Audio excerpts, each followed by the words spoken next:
ಭಾರತದಲ್ಲಿ ಹಲವು ದೇವರುಗಳನ್ನು ಪೂಜಿಸುತ್ತೇವೆ.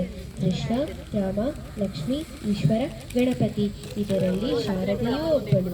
ಅವಳನ್ನು ನಮಿಸಿ ಅವಳಿಂದ ವರ ಪಡೆಯಲು ಉಪನ ಹಾಗೂ ಪುಣ್ಯ ನೃತ್ಯದ ಮೂಲಕ ಶಾರದೆಯನ್ನು ನಮಿಸುತ್ತಿದ್ದಾರೆ.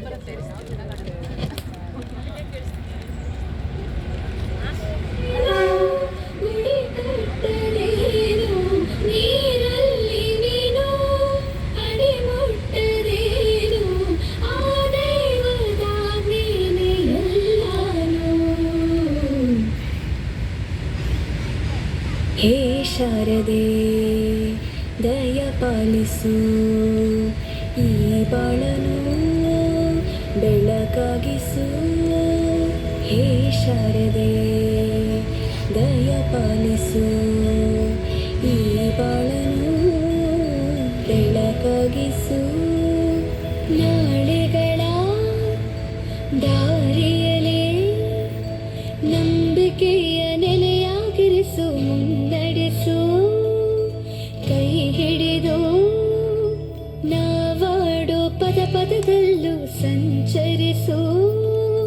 ಹೂವಲ್ಲಿ ಜೇನು ಗುಡಿ ಕಟ್ಟದೇನು, ನೀರಲ್ಲಿ ಮೀನು ಅಡಿ ಮುಟ್ಟದೇನು, ಆ ದೇವದ ಮೇನೆ ಎಲ್ಲಾನು. ಹೇ ಶಾರದೆ ದಯ ಪಾಲಿಸು, ಈ ಬಾಳನು ಬೆಳಕಾಗಿಸು. ಹೇ ಶಾರದೆ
ಶಾರದೆ